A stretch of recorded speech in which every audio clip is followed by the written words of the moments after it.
A very good morning students. तो आज के इस लेक्चर में हम डिस्कस करेंगे लीनियर प्रोग्रामिंग के बारे में।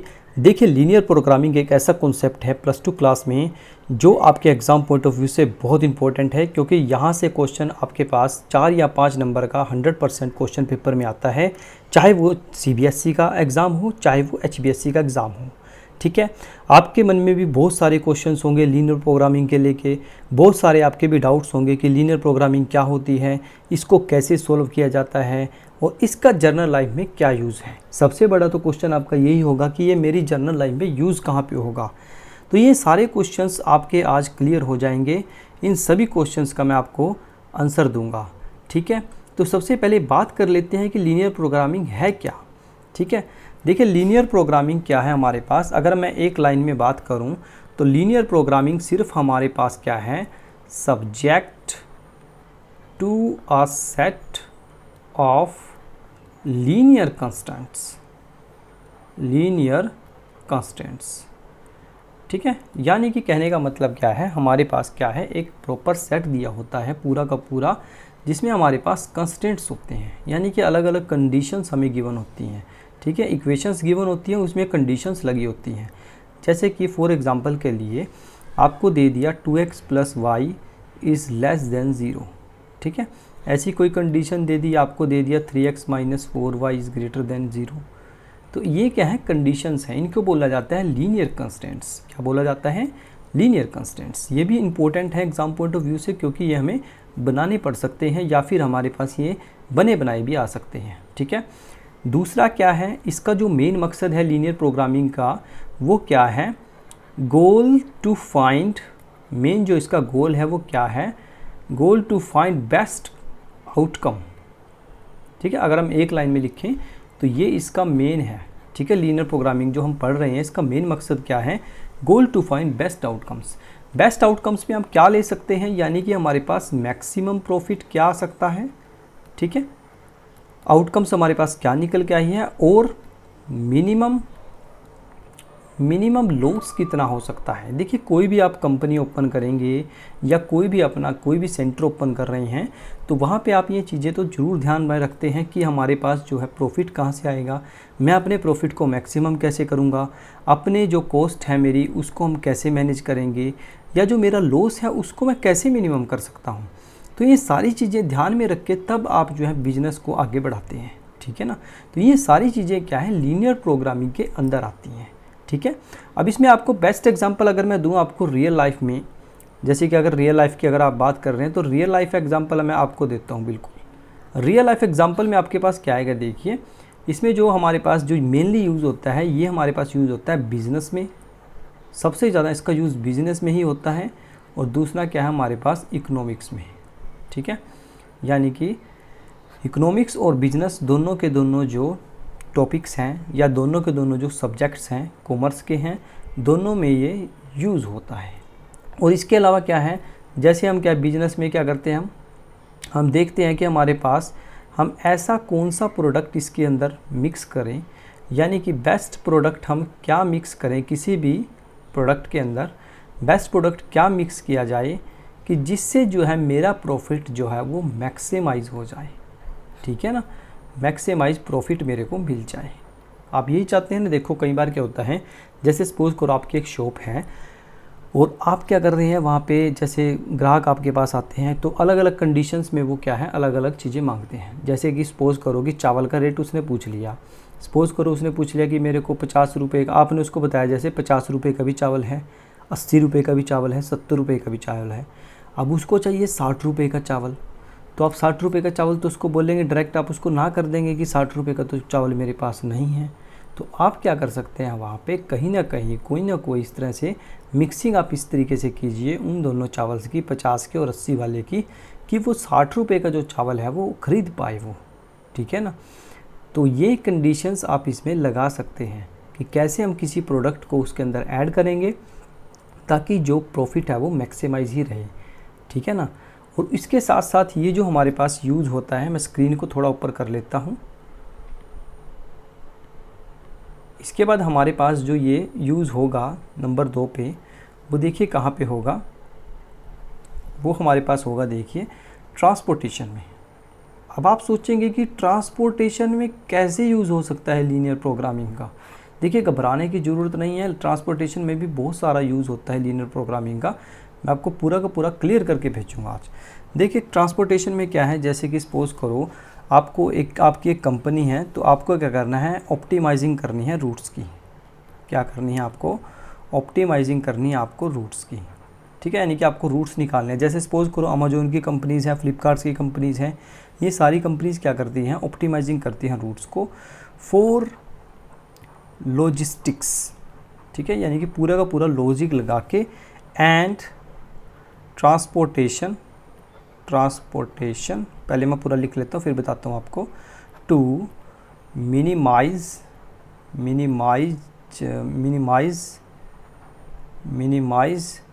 The cost and delivery time, ठीक है ना। तो आप यहाँ पे क्या बोलेंगे, देखिए हम इसमें देखिए क्या बोला है, ऑप्टिमाइजिंग रूट्स, यानी कि आप रूट्स को ऑप्टिमाइजिंग कर रहे हैं। Logistic and transportation to minimize, transportation को मिनिमाइज़ किया जाए, मिनिमाइज़ कॉस्ट आ जाए ट्रांसपोर्टेशन की, यानी कि जो भी आप डिलीवरी वगैरह कर रहे हैं उसमें कॉस्ट आपकी मिनिमम आनी चाहिए, जो प्रॉफिट है वो मैक्सिमम हो जाना चाहिए, ठीक है ना। आपको इस तरीके से जो रूट्स हैं वो इसमें बनाने पड़ेंगे, क्लियर है। तो ट्रांसपोर्टेशन में भी इसका यूज़ है और भी काफ़ी सारे यूज़ हैं। एक यूज़ और कर लेते हैं हम डिस्कस, फिर उसके बाद हम क्वेश्चन पे चलते हैं। डाइट प्लान में भी आप इसका यूज़ कर सकते हैं, ठीक है ना। देखिए बाज़ार में काफ़ी तरह के न्यूट्रिएंट्स आते हैं, आपको क्या है, अब आपके पास क्या है, पैसे जो है आपके पास मतलब इतने ज़्यादा नहीं है कि आप महंगी चीज़ें खरीद सकें, पर उससे क्या है आप कम पैसे में क्या अपने सारी रिक्वायरमेंट्स पूरी कर सकते हैं। तो इसमें हम क्या लिख सकते हैं, देखिए हम इसमें लिख सकते हैं न्यूट्रिशनल रिक्वायरमेंट आप पूरी कर सकते हैं एट द लोवेस्ट कॉस्ट, यानी कि आप क्या करेंगे, बाज़ार में जाएंगे और आपके पास पैसे हैं कम, तो आप क्या करेंगे, पैसों का हिसाब किताब लगाएंगे कि ये चीज़ लेने से मेरी डाइट पूरी कंप्लीट हो जाएगी, मेरे को इतना प्रोटीन मिल जाएगा, इतना कार्बोहाइड्रेट चाहिए, मेरे को इतना फैट चाहिए, इतना ऑयल चाहिए, जो भी चाहिए आपको, ठीक है ना। तो वो सारी चीज़ें क्या हैं, डाइट प्लान में आप क्या कर सकते हैं, लीनियर प्रोग्रामिंग का यूज़ करके वो सारा डाटा आप खुद निकाल सकते हैं, ठीक है। इवन आपको अगर हेल्दी होना है, ठीक है ना, या फिर आपको पतले होना है, मोटे होना है, तो उसके लिए भी आप अपना एक डाइट प्लान बना सकते हैं अपनी लोवेस्ट कॉस्ट के अकॉर्डिंग, क्लियर है स्टूडेंट्स। तो ऐसा नहीं है लीनियर प्रोग्रामिंग का यूज़ कहीं नहीं है, काफ़ी जगह पे लीनियर प्रोग्रामिंग का यूज़ है। बहुत इंपॉर्टेंट चैप्टर है ये, 11वीं क्लास में भी था, 12वीं में भी है। आज हम स्पेशली डिस्कस करेंगे +2 क्लास के क्वेश्चन ही। तो चलिए स्टार्ट कर लेते हैं आज का जो फर्स्ट क्वेश्चन हमारे पास है। तो चलिए स्टूडेंट्स क्वेश्चन स्टार्ट कर लेते हैं। क्वेश्चन नंबर फर्स्ट हमारे पास है, देखिए क्वेश्चन नंबर है लीनियर प्रोग्रामिंग से रिलेटेड। सबसे पहले क्वेश्चन की स्टेटमेंट पढ़ेंगे, उसके बाद इसमें से जो भी इंपॉर्टेंट चीज़ें हैं वो सारी हम डिस्कस करेंगे। देखिए क्वेश्चन की स्टेटमेंट क्या है, solve the flowing linear programming graphically. हमें इसको ग्राफिकली भी सॉल्व करना है, तो कैसे करेंगे, देखिए हमें करना है मैक्सिमाइज। क्या करना है, हमें मैक्सिमाइज करना है। सब्जेक्ट टू कॉन्स्टेंट्स हमें गिवन है, x plus y is less than 50, 3x plus y is less than 90 और x और y दोनों क्या है हमारे 0 से बड़े हैं। तो क्या करेंगे, देखिए सबसे पहले तो हम ये जो इक्वेशंस हमें नीचे गिवन है, पहले तो हम इनका यूज़ करते हैं। देखिए कैसे करेंगे, देखिए हमारे पास लिखा हुआ है x plus y is equal to 50, इसको डायरेक्ट हम इक्वल टू के बराबर रखेंगे, ठीक है। यहाँ से क्या करते हैं, जैसे हमने 10th क्लास में किए थे ना क्वेश्चन, सेम वैसे ही करेंगे। हम क्या करेंगे, सबसे पहले एक बॉक्स बनाएंगे, बढ़िया सा अच्छा सा एक बॉक्स बनाएंगे, ठीक है, इस तरह से।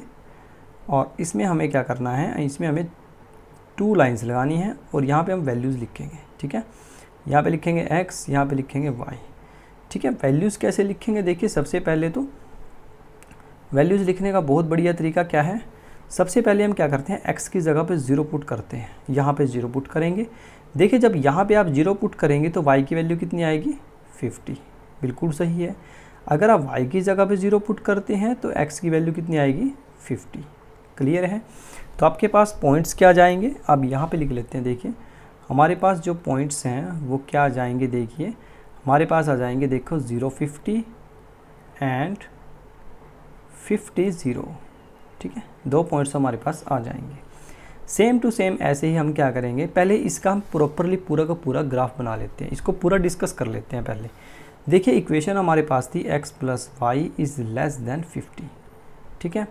सबसे पहले तो इस इक्वेशन को जो है हमारे पास इक्वेशन गिवन इक्वेशन 1 मान लेते हैं, इसको हम पास कराते हैं ओरिजिन से, ठीक है। 1 passes थ्रू ओरिजिन, ओरिजिन बोलते हैं हम 0 0 को, किसको बोलते हैं 0 0 को। इसको 0 0 में से जब हम पास कराएंगे तो देखिए इधरली साइड तो हमारे पास 0 आ जाएगा, इस आ जाएगा लेस देन 50। तो यानी कि 0 जो है वो 50 से छोटा होता है। ये तो वैल्यू बिल्कुल ट्रू है। क्या है ये? ट्रू। अगर वैल्यू आपके पास ट्रू आती है तो आप लिखेंगे द इक्वेशन कंटेनिंग, ठीक है, ये जो लाइनें हैं ये भी आपने याद रखनी है, containing half plane towards origin, ठीक है। हमने ओरिजिन पे चेक किया था तो हम क्या करेंगे, लिखेंगे जो इक्वेशन है वो हाफ प्लेन को कंटेन करेगी, कहाँ पे करेगी? ओरिजिन पे करेगी, ठीक है। यानी कि हमारा जो ग्राफ बनेगा वो ओरिजिन की तरफ बनेगा, ठीक है स्टूडेंट्स। सेम टू सेम ऐसे ही हम क्या करते हैं, जो सेकंड इक्वेशन हमारे पास, सेकंड इक्वेशन मेरे पास क्या है 3x plus y equal to 90। Same to same इसका भी हम क्या करते हैं, बॉक्स बनाते हैं और बॉक्स में हम वैल्यूज़ लिखते हैं सबसे पहले, ठीक है। कैसे करेंगे देखिए, यहाँ पे मेरे पास आ जाएगा x, यहाँ पे लिखेंगे हम y, ठीक है जी यहाँ तक। अब इसके बाद क्या करेंगे देखिए, एक्स वाई लिखने के बाद यहाँ पे सबसे पहले हम x की जगह पे 0 पुट करते हैं, ठीक है। यहाँ पे x की जगह पे 0 पुट करेंगे तो y की वैल्यू कितनी आएगी मेरे पास 90, और अगर आप y की जगह पे 0 पुट करेंगे तो इसको 3 से डिवाइड करेंगे, 3 3 जा 9 यानी कि 30।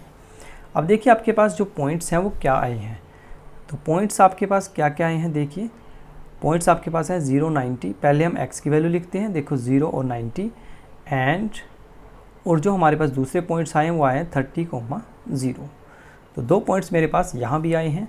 तो हम क्या करते हैं, लिखते हैं इस इक्वेशन को हम सेकंड इक्वेशन मान लेते हैं, पहले इसको लिख लेते हैं इक्वेशन को, 3x plus y is less than 90 equation number 2। अब यहाँ पे लिखेंगे इक्वेशन 2 पासिस थ्रू,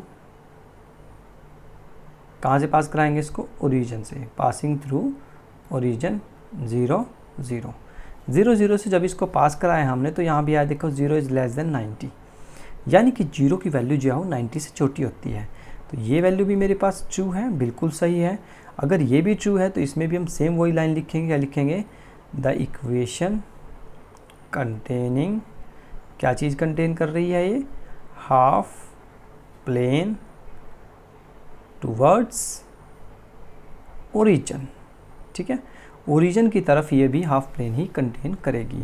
तो मेरे पास टोटल 4 पॉइंट्स हो चुके हैं। देखिए पहले 2 पॉइंट्स ये रहे और अगले 2 पॉइंट्स ये रहे, टोटल 4 पॉइंट्स मेरे पास हो चुके हैं। और x और y मेरे पास दोनों पॉजिटिव गिवन है, स्टार्टिंग में देखो इक्वेशन में गिवन है, ठीक है। अब हम क्या करते हैं, इसका ग्राफ बनाते हैं। ग्राफ बनाने के लिए क्या करेंगे, हम स्क्रीन को थोड़ा सा मैं इस साइड में ले लेता हूँ, ठीक है, ताकि आपको अच्छे से नज़र आ जाए यहाँ पे, ठीक है। पॉइंट्स वगैरह हमारे वही रहेंगे सेम टू सेम। तो कैसे करेंगे देखिए, सबसे पहले देखिए हमारे पास मैक्सिमम वैल्यू है 90 और मिनिमम वैल्यू मेरे पास है 0। ग्राफ बनाते समय आप इन चीज़ों का बहुत ध्यान रखेंगे कि ग्राफ आप कैसे बना रहे हैं, ठीक है ना। तो मैं सबसे पहले तो एक स्ट्रेट लाइन लगा लेता हूँ, ठीक है, और यहाँ से मैं इसको ज्वाइन करा देता हूँ, ठीक है जी।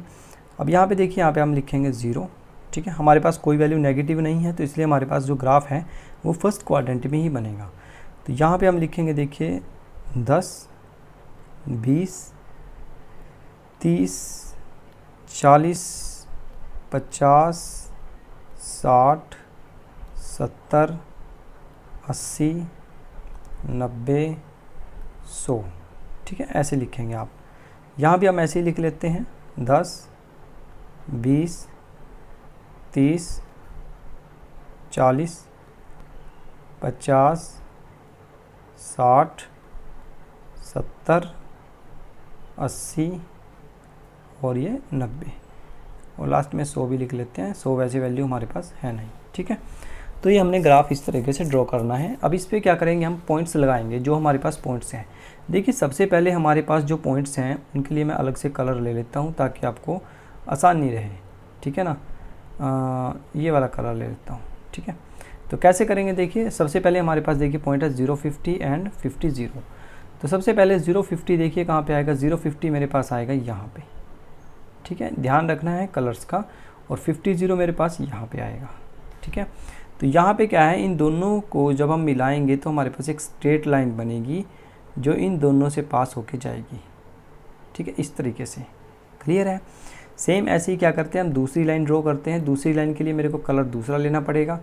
दूसरी लाइन कैसे ड्रॉ करेंगे देखिए, हमारे पास क्या है 0, 90 और 30, 0, 0, 90, यानी कि 0, 90 कहाँ पे मेरे पास पॉइंट यहाँ पे है और 30, 0 कहाँ पे है, यहाँ पे है, ठीक है।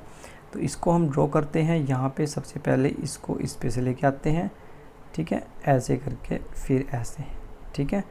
तो ये लगभग स्ट्रेट लाइन थोड़ी सी गलत बन गई, इसको थोड़ा दोबारा बनाता हूँ मैं। देखिए यहाँ से बनाएंगे इसको, 90 से क्रॉस करानी है ना हमें, 90 से क्रॉस करा के फिर इसको हमने 30 पे से क्रॉस कराना है इसे, ठीक है। आई थिंक अब थोड़ी बेटर बन गई है, ठीक है। पर घबराने की कोई दिक्कत नहीं है। अगर आप उससे बनाएंगे ना जो आपके पास होता है ग्राफ, ठीक है ना, जिसमें लाइनें लगी होती हैं, तो उससे बहुत अच्छी बन जाएगी, कोई दिक्कत नहीं आएगी, ठीक है जी। तो चलिए कैसे करेंगे अब इसको देखिए। हमारे पास जो प्लेन है वो ओरिजिन को ही कंटेन करेगा। तो यानी कि अगर हम इनकी लाइंस ड्रॉ करेंगे, ठीक है, अगर मैं इनकी लाइंस को ड्रॉ करूं तो मेरे पास देखिए ये ग्राफ भी मेरे पास नीचे आएगा ऐसे करके, ठीक है। और ये वाला जो ग्राफ है दूसरे वाला लाइन वाला, पहले मैं इसको ड्रॉ कर लेता हूँ ऐसे, ये मेरे पास नीचे ही आएगा बिल्कुल ऐसे ओरिजिन की तरफ, ठीक है। यहाँ से ये भी नीचे ही आएगा पूरा प्रॉपर ऐसे करके, ठीक है। और अगर मैं दूसरे वाले ग्राफ की लाइन को ड्रॉ करूँगा, ठीक है, यहाँ पे ध्यान दीजिए आप, जब मैं इस लाइन को ड्रॉ करूँगा तो आप देखेंगे आपके पास एक ऐसा कॉमन एरिया आता है जहाँ पे दोनों लाइनें जो आपस में मिलती हैं। तो ऐसा कॉमन एरिया आपके पास कौन सा आया है देखिए, उसको मैं थोड़ा सा ज़्यादा हाईलाइट करने की कोशिश करता हूँ। देखो अगर आपको बिल्कुल प्रॉपर दिख जाए, ठीक है, देखिए कैसे, यहाँ से लेके यहाँ तक, ये देखो पूरा ब्लैक ब्लैक ये कर रहा हूँ मैं, बिल्कुल रेड रेड, यहाँ से यहाँ तक का जो एरिया है और ये यहाँ तक का जो एरिया है और यहाँ तक का, ठीक है। अब देखिए यहाँ से ये जो एरिया है ना, ये वाला जो एरिया है, ये दोनों के दोनों इक्वेशंस में हमारे पास आएगा, ठीक है। ये वाला जो एरिया है इसको मैं थोड़ा सा हाईलाइट कर देता हूँ ताकि आपको आसानी रहेगी। क्लियर है। तो ये एरिया मेरे पास पूरा परफेक्ट आएगा। इनके अगर मैं पॉइंट्स की बात करूँ तो ये मेरे ये जो पॉइंट्स हैं मेरे पास, ये मेरे पास है 0, 50 और ये जो पॉइंट्स हैं मेरे पास, ये है मेरे पास 30, 0, ठीक है। अब देखिए ये जो दोनों लाइनें हैं ये हमारे पास इस पर्टिकुलर पॉइंट पे इंटरसेक्ट करती हैं। तो मेरे को क्या करना पड़ेगा, इन दोनों इक्वेशंस को भी सॉल्व करना पड़ेगा। दोनों इक्वेशंस कौन कौन सी थी हमारे पास, एक हमारे पास थी x + y = 50 और दूसरी हमारे पास थी 3x + y = 90, ठीक है। आप चाहें तो इनको यहाँ पे मेंशन भी कर सकते हैं कि ये जो लाइन है ये किसके लिए थी, x + y > 50 और ये जो दूसरी लाइन है ये हमारे पास है 3x + y > 90। दोनों का मेंशन कर सकते हैं, कोई दिक्कत नहीं है, ठीक है स्टूडेंट्स। तो मैं स्क्रीन को थोड़ा फिर से साइड में ले लेता हूँ। अब हम इन इक्वेशन को सॉल्व करेंगे, ठीक है ना। कैसे करेंगे देखिए इस इक्वेशन को सॉल्व करने के लिए क्या करेंगे देखिए, इसको मान लेते हैं हम इक्वेशन नंबर 3, इसको मान लेते हैं इक्वेशन नंबर 4। दोनों को सॉल्व करने के लिए क्या करेंगे, हम कोई भी मेथड यूज़ कर सकते हैं। मैं यहाँ पे एलिमिनेशन मेथड यूज़ करता हूँ, ठीक है। आप चाहें तो कोई भी मेथड यूज़ कर सकते हैं। तो हम क्या करेंगे, यहाँ पे लिखेंगे multiply equation 3 from 3 and subtracting equation 4 from 3।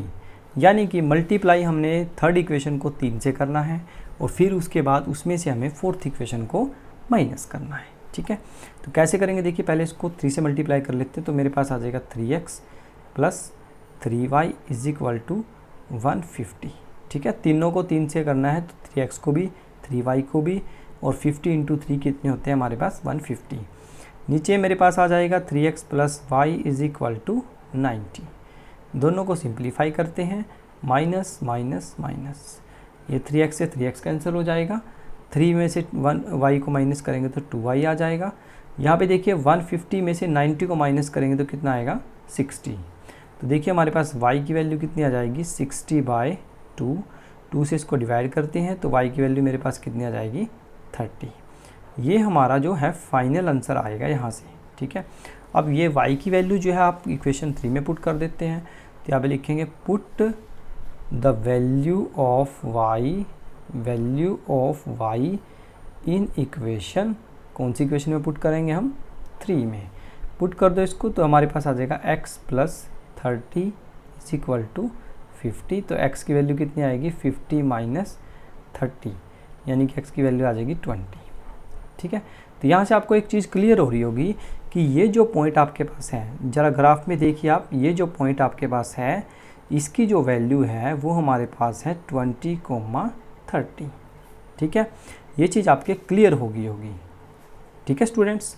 चलिए, तो हमारे पास पॉइंट्स काफ़ी सारे बन चुके हैं, हम सिर्फ 3 पॉइंट्स पे ही चेक करेंगे। एक तो करेंगे 050 पे, एक करेंगे 2030 पे, एक करेंगे यहाँ पे 30 पे, ठीक है। तीनों पे हम चेक करेंगे किस पे हमारा जो है वैल्यू जो है वो मैक्सिमम आती है, ठीक है। अब इसमें एक बारी क्वेश्चन को मैं दोबारा से आपको दिखा देता हूँ। क्वेश्चन कहाँ पे है देखिए, हमारे पास क्वेश्चन हमारे पास यहाँ पे है। देखिए क्वेश्चन की स्टेटमेंट में हमें बोला गया था कि हमें क्या करना है, मैक्सिमाइज़ करना है, और z की वैल्यू मेरे पास है 4x + y। तो सबसे पहले क्या करते हैं, मैं z की वैल्यू को वहाँ पे लिख लेता हूँ, ठीक है। यहाँ पे थोड़ा स्क्रीन को आगे करके कुछ यहाँ पे दिखा देते हैं, चलो इतने में आ जाएगा वैसे तो, ठीक है। चलो, तो z की वैल्यू मेरे पास कितनी है 4x + y, ठीक है। तो पहले हम चेक करते हैं एट, किसी भी पॉइंट पे चेक कर लो, 050 पे चेक कर लेते हैं पहले, ठीक है। तो z = 4 × 0 + 50। 4 × 0 तो 0 होता है, तो z की वैल्यू कितनी आएगी 50 आएगी, ठीक है। सेम ऐसे हम चेक कर लेते हैं z = 4x + y, किस पे चेक करते हैं 2030 में। तो z की वैल्यू चेक करते हैं एट 2030, ठीक है। तो z की वैल्यू कितनी आएगी मेरे पास 4 × 20 प्लस में आ जाएगा मेरे पास 30। मल्टीप्लाई करो इसकी, 24 × 80 + 30, 80 और 30 हमारे पास कितने होते हैं 110। क्लियर है। सेम ऐसे ही क्या करेंगे हम, जो हमारे पास थर्ड इक्वेशन है 4x + y, थर्ड जो वैल्यू है वो कौन सी हमारे पास एट 30,0, इसको सॉल्व करते हैं। तो z की वैल्यू कितनी आएगी 4 × 30 प्लस में आ जाएगा 0, 4 × 30 कितना आएगा 120। तो आप देखेंगे कि आपके पास 3 वैल्यूज़ आई थी, तीनों में जो सबसे बड़ी वैल्यू थी वो z की 120 थी, ठीक है ना। यहाँ पे देखो कम है, यहाँ भी कम है, तो आप क्या लिखेंगे z इज़ मैक्सिमम एट 30,0, ठीक है। और मैक्सिमम वैल्यू कितनी है, मैक्सिमम वैल्यू की अगर हम बात करें तो मैक्सिमम वैल्यू कितनी है 120। क्लियर है स्टूडेंट्स। तो आई होप ये भी क्वेश्चन बहुत आसान था, जैसे कि हमने पिछले लेक्चर्स में भी बहुत सारे क्वेश्चंस डिस्कस किए थे जो दूसरे चैप्टर से रिलेटेड थे, पर यहाँ पे ये क्वेश्चन भी आपके लिए बहुत आसान होगा मेरे हिसाब से। तो अब देखिए इसमें जो की पॉइंट्स हैं आपने क्या याद रखने हैं। देखिए एक तो आप जब भी ग्राफ बनाएं, ग्राफ बनाते समय आपने ध्यान रखना है कि ग्राफ आपका ओरिजिन की तरफ है या अवे फ्रॉम ओरिजिन है। एक तो चीज़ आपने ये ध्यान रखनी है। दूसरी चीज़ आपने क्या ध्यान रखनी है कि पॉइंट्स आपके पास कौन कौन से आए हैं जो कॉमन आएंगे ग्राफ में। दूसरी चीज़, यहाँ पे स्टूडेंट्स यही गलती करते हैं कि वो कॉमन एरिया नहीं निकाल पाते हैं। तो ऐसे स्टूडेंट्स को मैं ये सलाह दूंगा कि जब भी आप ग्राफ बनाएं तो कोशिश कीजिए कि आप एक रफली जो ग्राफ है वो बना के देखें पहले, ठीक है ना। मतलब फिक्की लाइनें लगा के फिर आप ड्रॉ करेंगे। अगर आप बिल्कुल ही पक्की लाइनें लगा देंगे फिर आप उसमें उलझ जाएंगे, फिर आपको पता भी नहीं लगेगा कि कहाँ पे आपने कच्ची लाइन लगाई थी, कहाँ पे पक्की लाइन लगाई थी, ठीक है ना। और जब भी लाइन से लगाएं तो अलग अलग लाइन की जो है अलग अलग लाइनें ही लगाएं। मतलब किसी में आपने जिगजैग मोशन बना लिया, किसी में सिंपल वैसे बना लिया, ठीक है। तो उससे आप एरिया जो है आसानी से आपको ढूंढने में दिक्कत नहीं पड़ेगी। Clear students. तो आज का ये लेक्चर आपको कैसा लगा मुझे प्लीज़ कमेंट करके ज़रूर बताएं। चैनल पे नए थे, चैनल को सब्सक्राइब कर देना, अपने फ्रेंड्स को जरूर शेयर कर देना। ये क्वेश्चन पेपर में 100% आएगा, 6 नंबर का आएगा या 5 का आएगा ये मैं नहीं कह सकता, पर ये क्वेश्चन पेपर में ज़रूर आएगा, 5 या 6 नंबर का ही आएगा, इससे कम का नंबर का नहीं आएगा, ठीक है। आप चाहे तो पिछले पेपर उठा के देख सकते हैं, HBSC का हो चाहे CBSE का हो, किसी भी बोर्ड का पेपर हो उसमें ये क्वेश्चन 100% पेपर में आएगा। बिल्कुल सेम ऐसे ही आपने करना है, ठीक है। कुछ भी चेंजेस इसमें नहीं होंगे, सिर्फ इक्वेशंस बदलेंगी और जेड की वैल्यू बदलेगी, मैक्सिमम की जगह मिनिमम आएगा, इसके अलावा कुछ भी चेंज नहीं होगा, ठीक है स्टूडेंट्स। तो आज के लेक्चर में इतना ही, पढ़ाई करते रहिए। All the very best.